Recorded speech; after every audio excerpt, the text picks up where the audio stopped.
Hi, My name's J.C. McCauley. I'm Naisha McCauley, and you're watching AccessTV.org.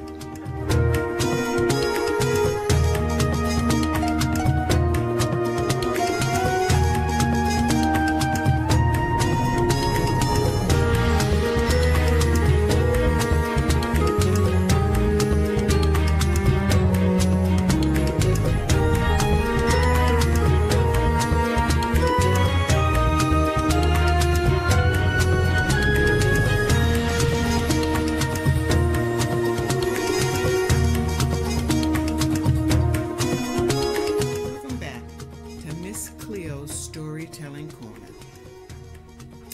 I always do that.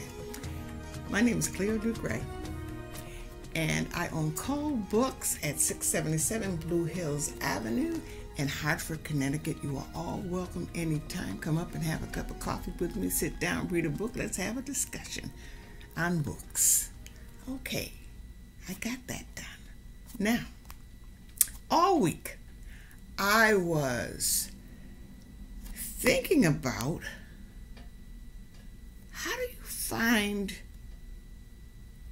have I found who I'm supposed to be? I think that I have pretty much found it, and from the inside out, I'm pretty much found it. Have I done a good job with it? Have I shared it, given it away?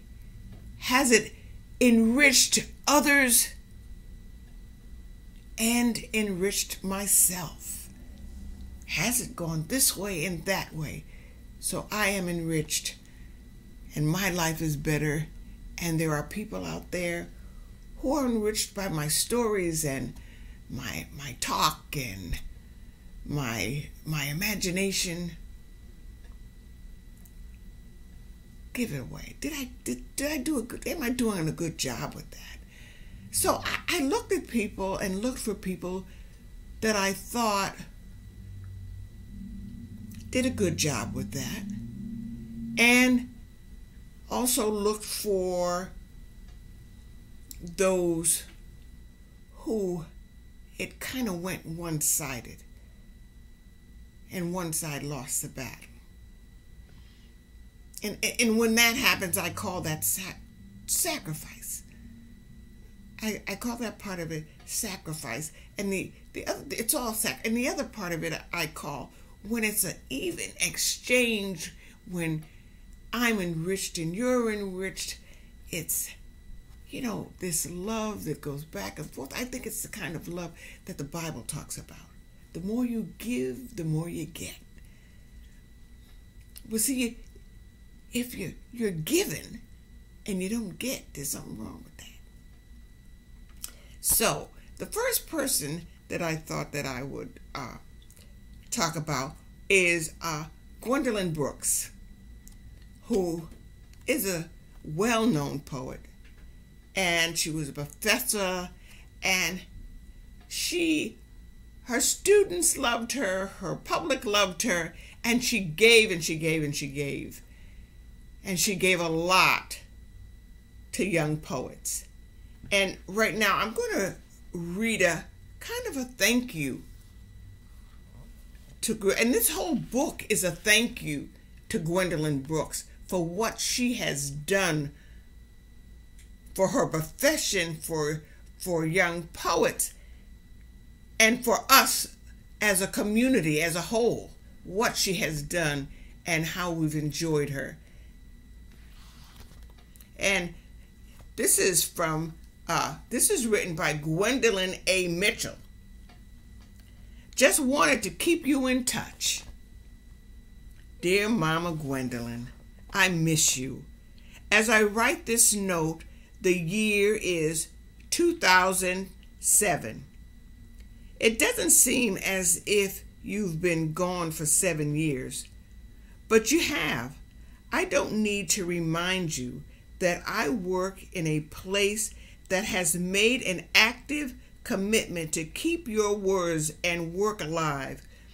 So there are constant reminders of your presence.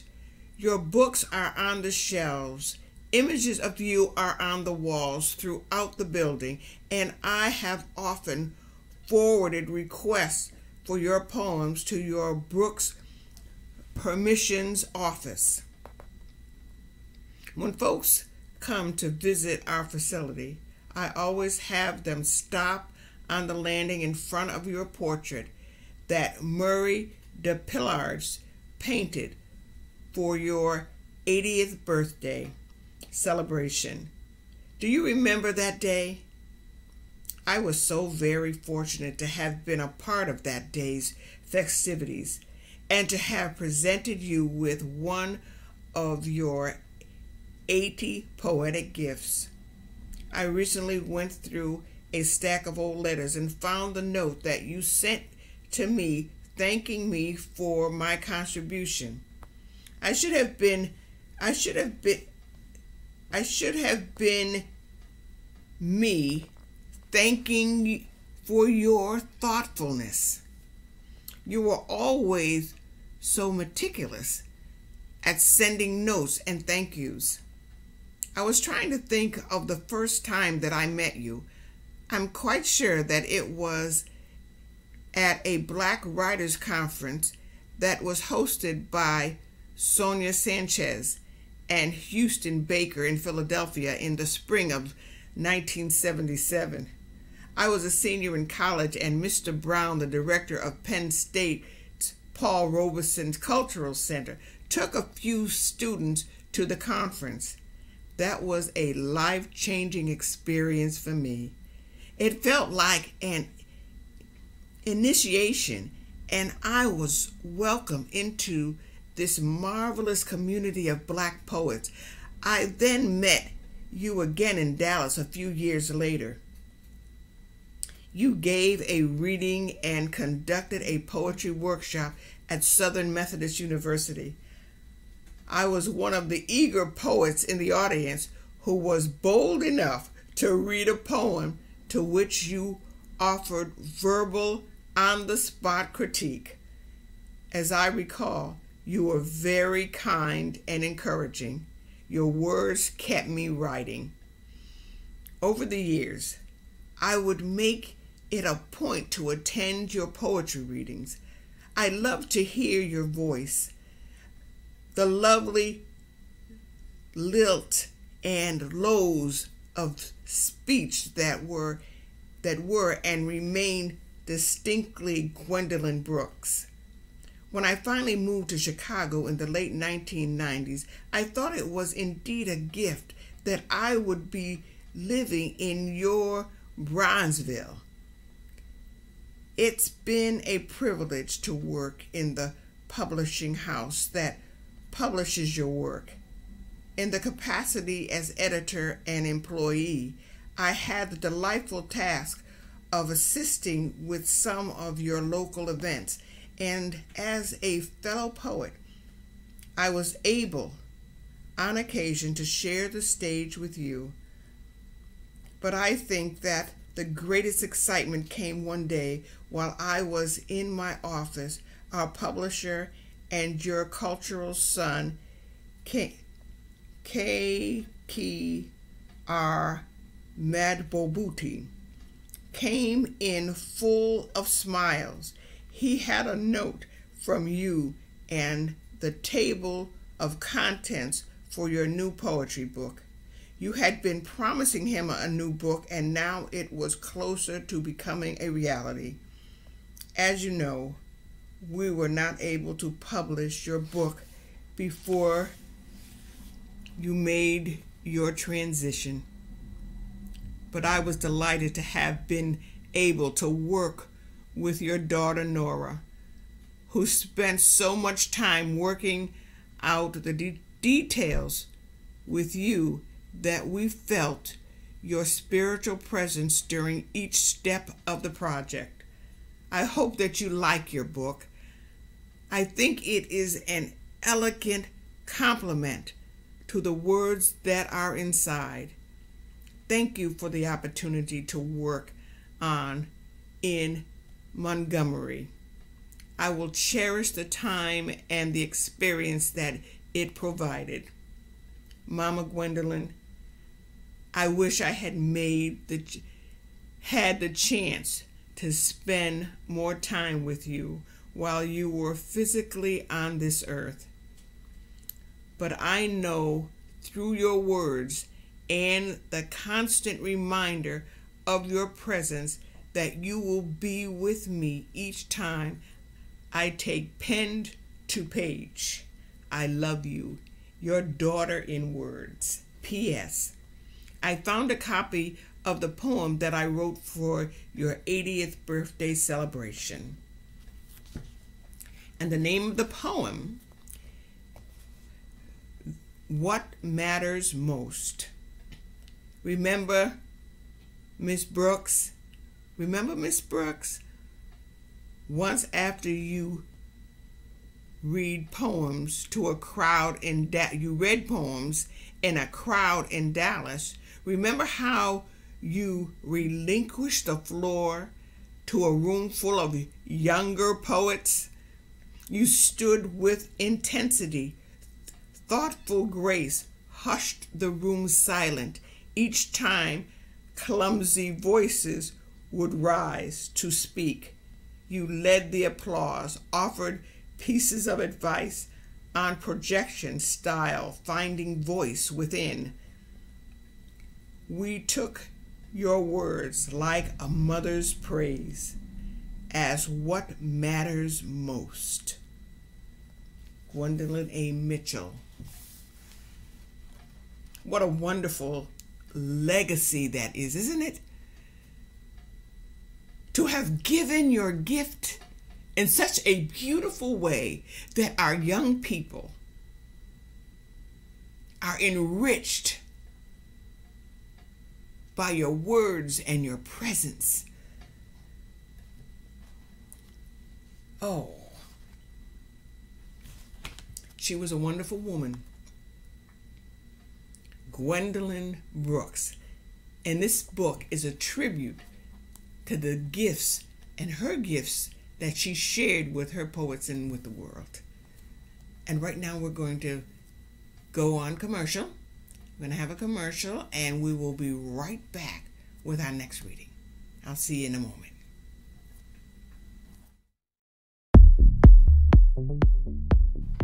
Hi, my name is Tyrick Marquez. I am a member of Hartford Community's That Care Youth Leadership.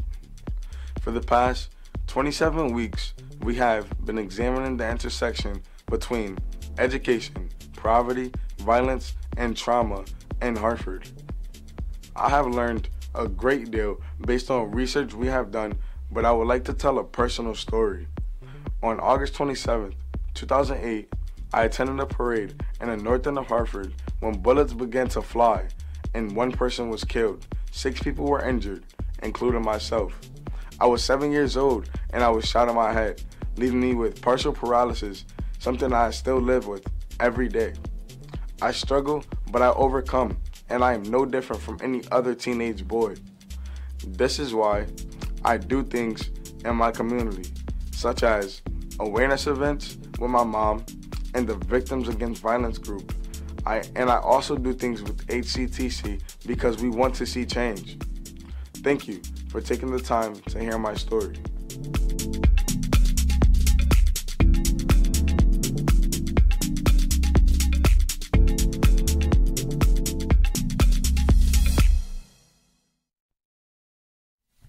Welcome back to Miss Cleo's Storytelling Corner. We're talking about sharing gifts, our innermost selves to the world. And the next person that I talked about, Gwendolyn Brooks. Now I'm going to talk about Michael Jackson. Michael was in business and knew his gift. His gifts just came pouring out of him ever since he was a small child. Just poured out of him. And the world loved him. I loved that little boy. I loved the Jackson 5. Oh, when the cartoon came on, I was always in front of that television. I loved his voice. I loved everything about Michael Jackson. All his talent, and I did think that he had a wonderful, marvelous life and that he was enjoying it, and it was just great. Him and his brothers had a wonderful life. And a lot of us wanted to have that life too. We wanted to be like Michael Jackson. Well, he gave and he gave and he gave, and he rejected, and we will love his music till we close our eyes. Our children love his music, and beyond and beyond. I can't imagine someone not loving Michael Jackson. I really can't. A generation who would not know who Michael Jackson was, and who is, because he will certainly live on forever. But let's see how Michael Jackson felt. Did he have that exchange? As he gave so much, did he get it back? Did he get that back? Let's see. Let's talk about Michael Jackson. And these are in Michael Jackson's own words. Michael Jackson talks about the Sabbath. Without a doubt, an angel lives inside of Michael Jackson's heart. Along with that angel who lives in him, dances a child who will continue to live inside of him because it was never able to live outside of him. Now they both have found a home with each other. It's a vast gift to any human being to be able to stay in touch with the child that we all grew from. By staying in touch with the child within us, it helps to keep our hearts pure and keeps us closer to God. On December 7th, 2000, an article appeared on BeliefNet.com website that the King of Pop wrote. In this article, Michael talks about the Sabbath. I believe these words alone show that he is a great writer. In one of our conversations together, my friend Rabbi Shumley told me that he had asked some of his colleague writers, thinkers, and artists to open their reflections on the Sabbath. He then suggested that I write down my own thoughts on the subject, a subject I found intriguing and timely due to the recent death of Rose Fine, a Jewish woman who was my beloved childhood tutor and who traveled with me and my brothers when we were all in the Jackson 5. When people see the television appearance I made when I was a little boy, 8 or 9 years old, and just starting off my lifelong music career, they see a little boy with a big smile. They assume that this little boy is smiling because he is joyous, that he is singing his heart out because he is happy, and that he is dancing with an energy that never quits because he is carefree. But while singing and dancing were and undoubtedly remain some of my greatest joys at that time, what I wanted more than anything else were the two things that make childhood the most wondrous years of life, namely playtime and a feeling of freedom. The public at large has yet to really understand the pressure of childhood celebrity, which, while exciting, always exacts a very heavy price. More than anything, I wished to be a normal little boy. I wanted to build tree houses and go to roller skating parties. But very early on, this became impossible. I had to accept that my childhood would be different than most others, but that's what always made me wonder what an ordinary childhood would be like. There was one day a week, however, that I was able to escape the stages of Hollywood and the crowds of the concert hall. That day was the Sabbath. In all religions, the Sabbath is a day that allows and requires the fruitful to step away from the everyday and focus on the exceptional. I learned something about the Jewish Sabbath in particular early on from Rose and my friend Shmuley. I'm sorry if I pronounced that wrong. Further clarified for me how on the Jewish Sabbath, the everyday life takes of cooking dinner, grocery shopping, and mowing the lawn are forbidden, so that humanity may make the ordinary extraordinary and the natural miraculous. Even things like shopping or turning on lights are forbidden. On this day, the Sabbath, everyone in the world gets to stop being ordinary. But what I wanted more than anything was to be ordinary. So in my world, the Sabbath was the day I was able to step away from my unique life and glimpse the everyday. Sundays were my day for pioneering, the term used for the missionary work that Jehovah's Witnesses do. We would spend the day in the suburbs of Southern California, going door to door or making the rounds of the shopping malls, distributing our Watchtower magazine.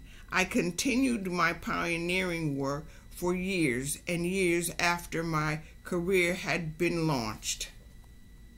Up to 1991, the time of my dangerous tour, I would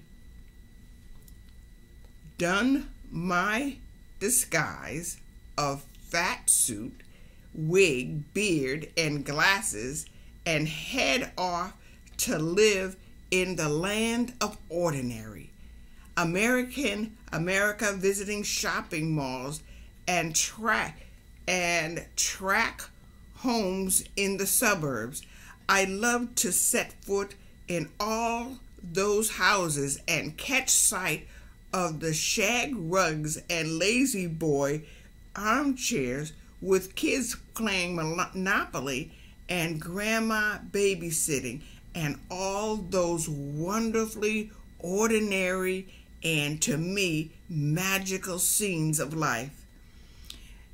Many, I know, would argue that these things seem like no big deal, but to me, they were positively fascinating. The funny thing is, no adult ever suspected who this strange bearded man was, but the children, with their extra intuition, knew right away, like the Pied Piper of Hamelin. I would find myself trailed by 8 or 9 children by my second round of the shopping mall. They would follow and whisper and giggle, but they wouldn't reveal my secret to their parents. They were my little aides. Hey, maybe you bought a magazine from me. Now you're wondering, right? Sundays were sacred for two other reasons.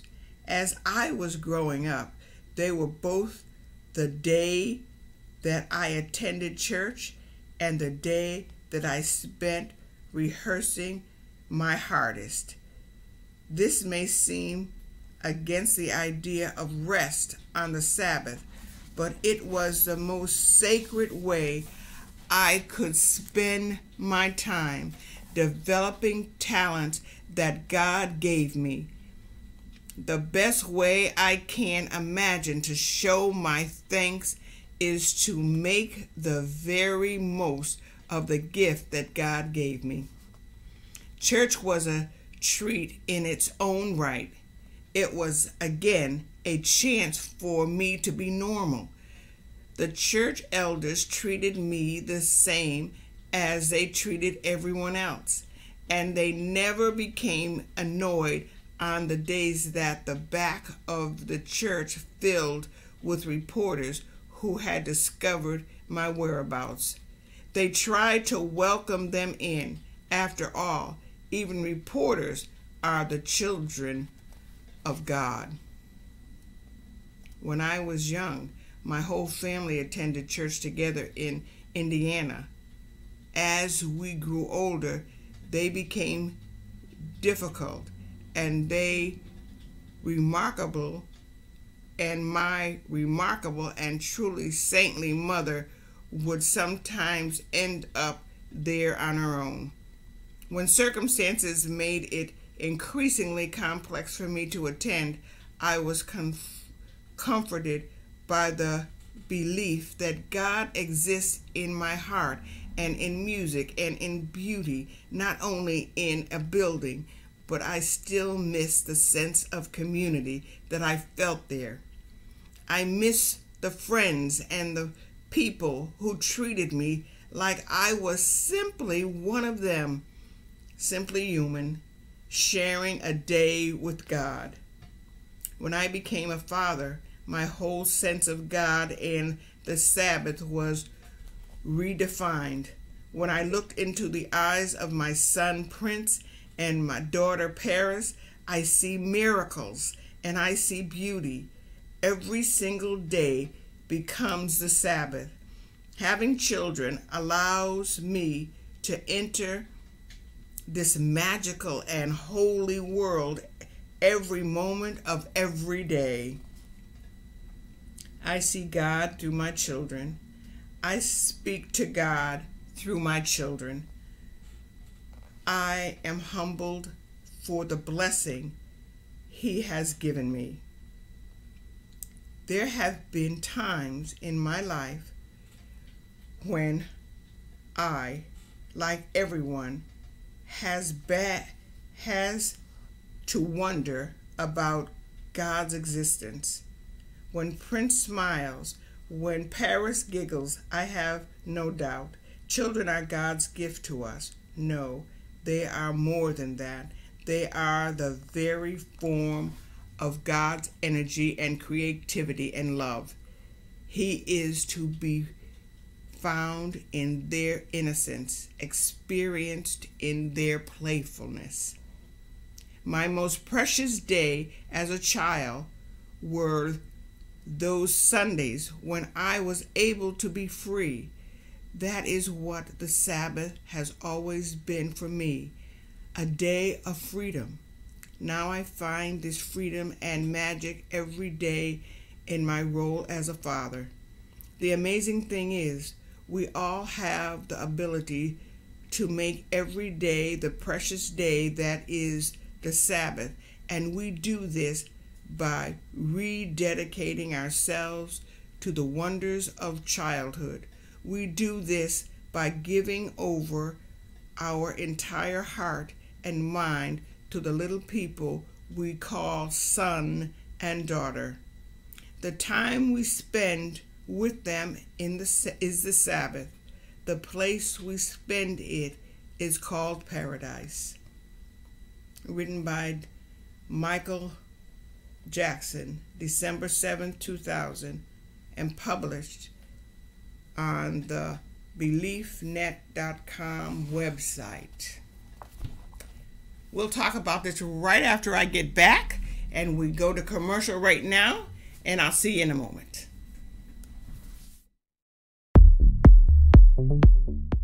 Hello, my name is Destiny King. I am a member of the Hartford Communities That Care Youth Leadership Academy in the Young, Educated, and Determined to Succeed program.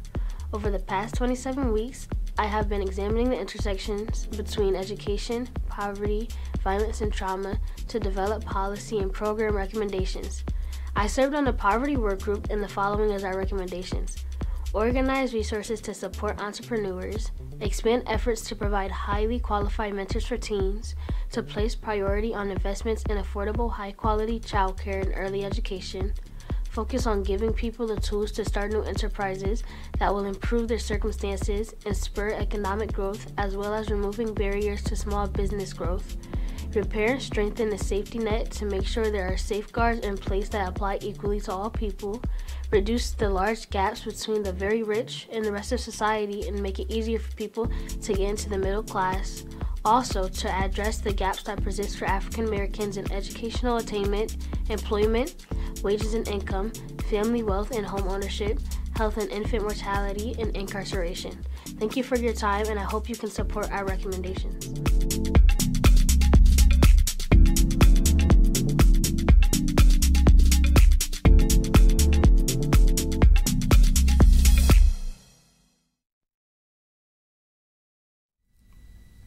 Welcome back to Miss Cleo's Storytelling Corner. Now, this next reading that I'm going to do, and this is Thomas Merton. When I first opened my bookstore, and this is one of the first books that I got, I thought it was going to jump off the shelves. You know, you think everybody's like you.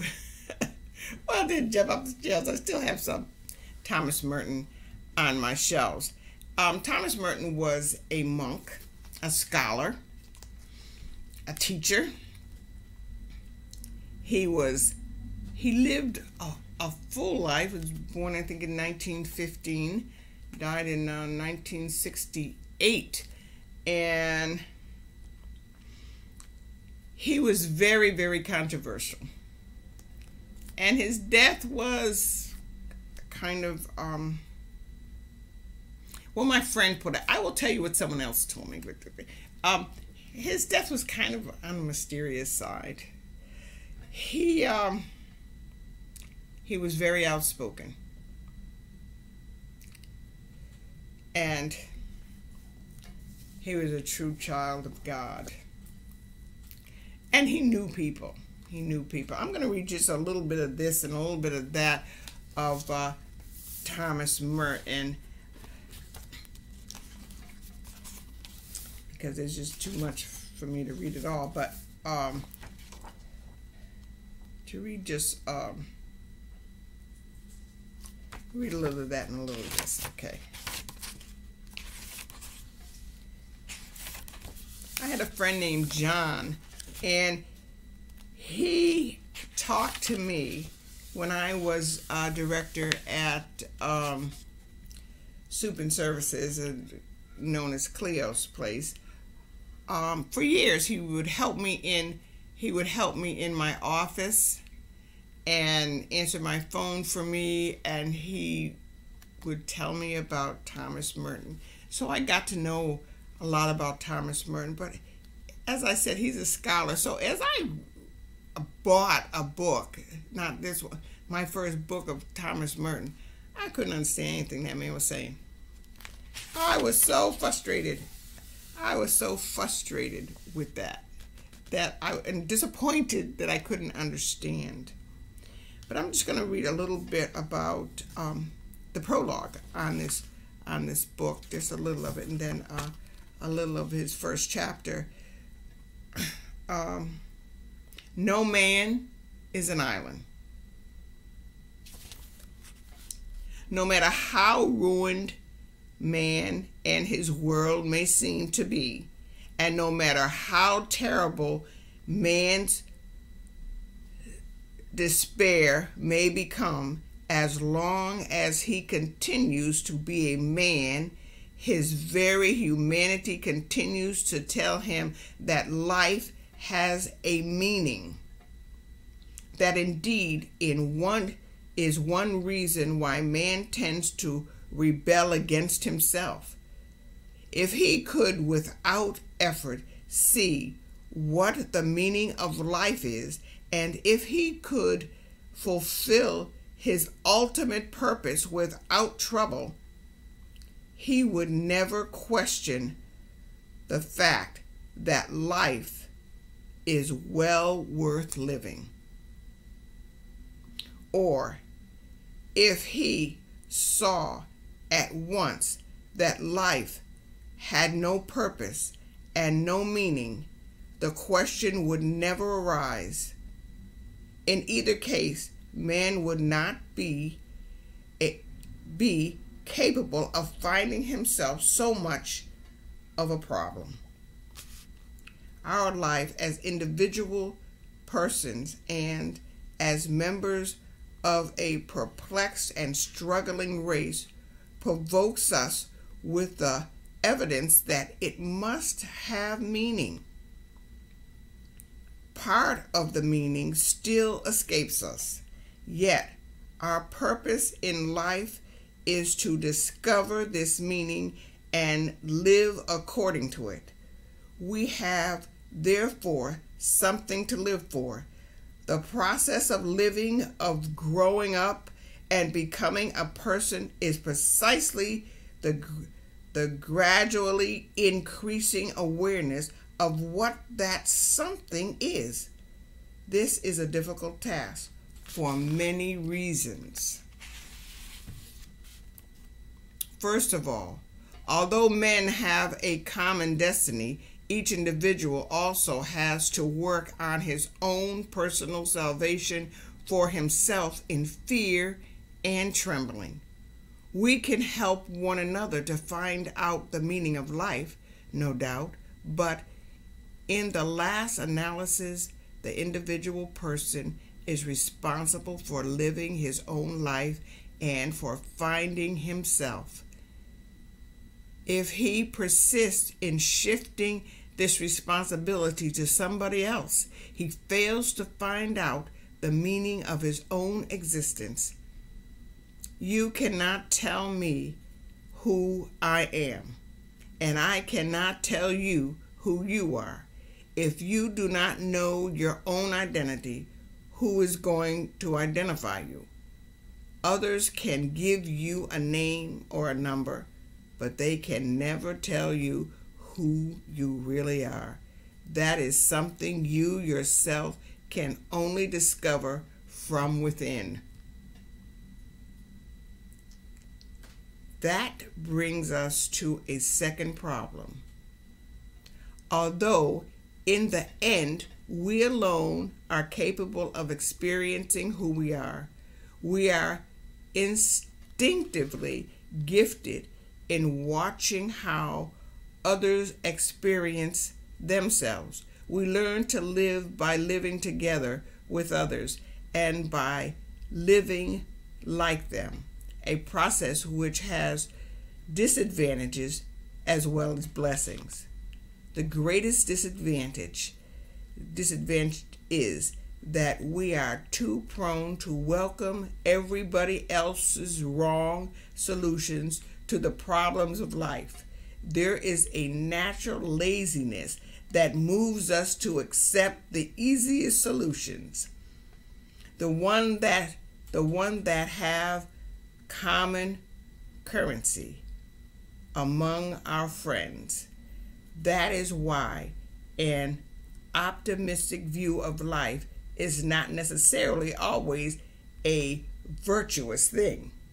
In a time like ours, only the coarse-grained still have enough resistance to preserve their fair-weather principles unclouded by anxiety. Such optimism may be comfortable, but is it safe? In a world where every lie has currency, is not anxiety the more real and the more human reaction. Now, anxiety is the mark of spiritual insecurity. It is the fruit of unanswered questions, but questions cannot go unanswered unless they first be asked.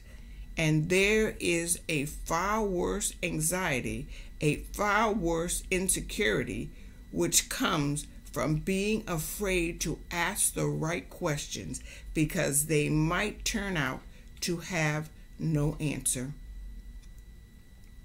One of the moral diseases we communicate to one another is in society comes from huddling together in the pale light of an insufficient answer to a question we are afraid to ask. But there are other diseases also. There is the laziness that pretends to dignify itself by the name of despair, and that teaches us to ignore both the question and the answer.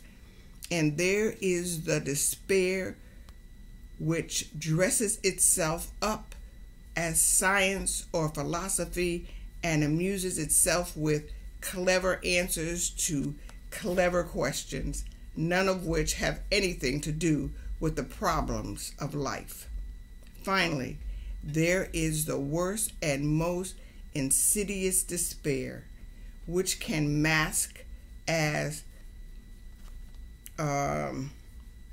mysticism or prophecy, and which intones a prophetic answer to a prophetic question that I think is likely to be a monk's professional hazard. So I purify myself of it at the beginning.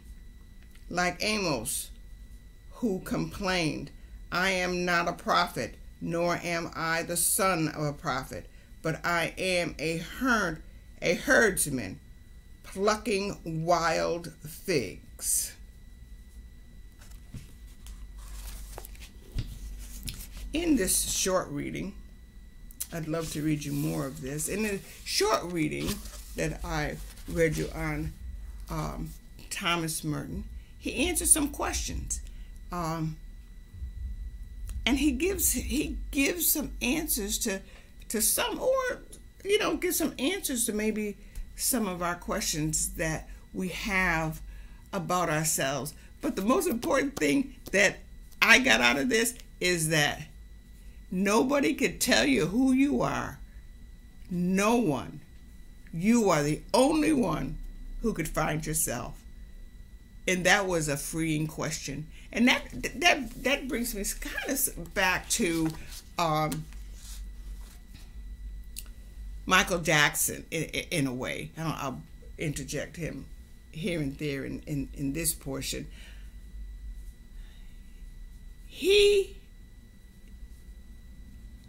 Well, there's a question. Did he know who he was? I think Michael Jackson missed a lot and tried to recapture it and gave so much. And he got his children, but for himself, I feel that he got so little back. Now, maybe you don't think that, but I think he got so little back. And when I read it, I say, why couldn't he be that little boy? He knew who he was. He knew he was a little boy. He knew he was a little boy that wanted to play. And he was out there singing, and he loved singing, but he wanted to be a little boy, and he couldn't be that little boy. And somebody told him something. He was an entertainer. He entertained all of us. And the only way he can get normalcy is and his anxiety is to make up in a disguise and walk among us, because he couldn't walk among us with his fame. Wow, isn't that something? But I think Michael Jackson got what Thomas Merton is talking about here. he got. He knew who he was. He couldn't get to it. He couldn't experience it.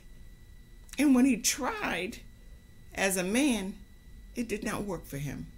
So I don't think that exchange, he gave a lot more than he got. And so we're going to go to another commercial, and we're going to do some more Thomas Merton. And we're going to do some more talking about Michael Jackson. Love can be kept only by being given away. Wow. We've heard that before, haven't we? I'll be right back after this next commercial. See you in a moment. Hello, my name is Joshua Fee. I'm a member of Hartford Communities That Care Youth Leadership Academy and the Vice President of the NAACP Greater Hartford Youth Council. For the past 27 weeks, we have been examining the intersection between education, poverty, violence, and trauma, and coming up with program and policy recommendations to improve in these areas. I serve on the Violence and Trauma Work Group, and we recommend the following. Support hospital-linked violence prevention program. This hospital and law enforcement partnership needs to be fully supported with resources to assist victims of violent crimes. Reboot the Governor's Commission on Youth and Urban Violence to examine the root causes of violence and develop effective policies for the state of Connecticut and its cities. Increase job opportunities for young people and adults to reduce poverty and improve their standard of living. Thank you for your time, and I hope you can support our recommendations.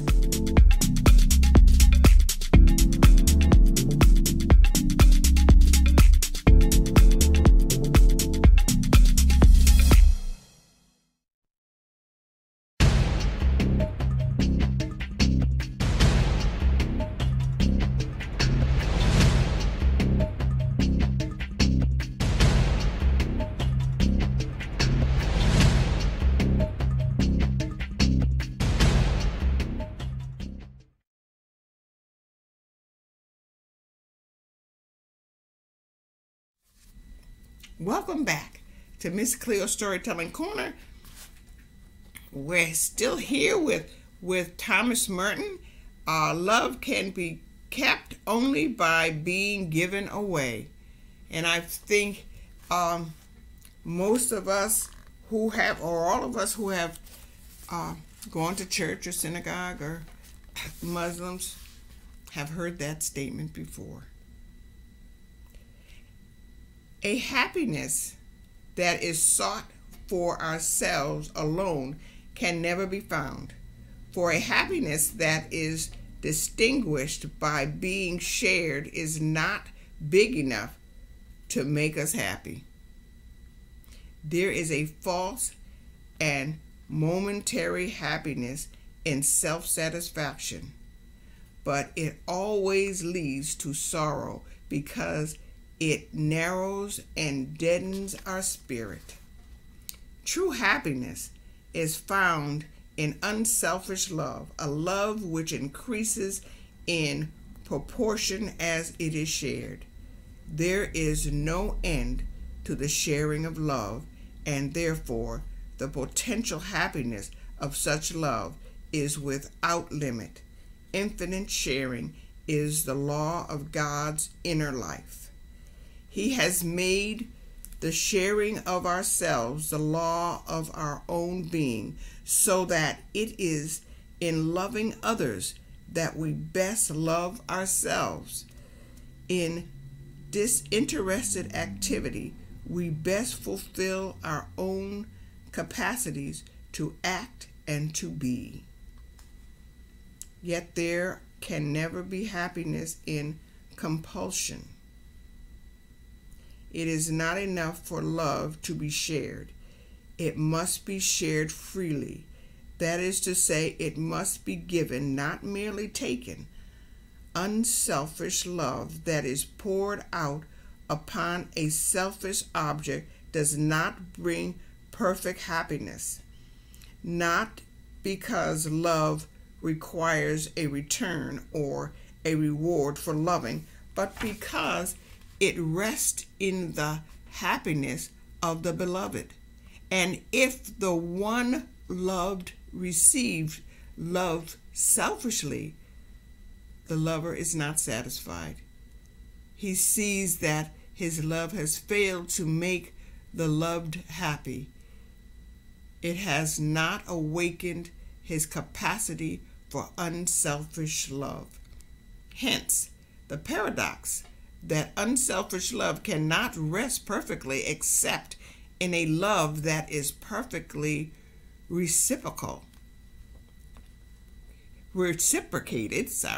because it knows that the only true peace is found in selfless love. Selfless love consents to be loved selflessly for the sake of the beloved. In so doing, it perfects itself. The gift of love is the gift of the power and the capacity to love, and therefore to give love with full effect is also to receive it. So love can only be kept by being given away, and it can only be given perfectly when it is also received. I'm just going to read a few of these before we end our program today. But in hearing his description of love, in giving love, it also must be returned. The love must be returned. And when I'm thinking of all that Michael Jackson gave, was his love returned? Was he ever happy? So I don't know if that's on the wrong track or not, or I'm reading into that wrong or right, but I see Michael Jackson here, and I don't see a Gwendolyn Brooks. I don't see Gwendolyn Brooks in this. You know, I don't see the book where someone is appreciating this man's talent. I don't see that. Okay. All right. He has two. His second thought: love not only prefers the good of another to my own, but it does not even compare the two.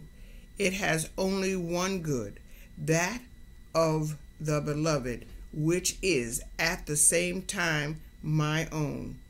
Love shares the good with another, not by dividing it with him, but by identifying itself with him so that his good becomes my own.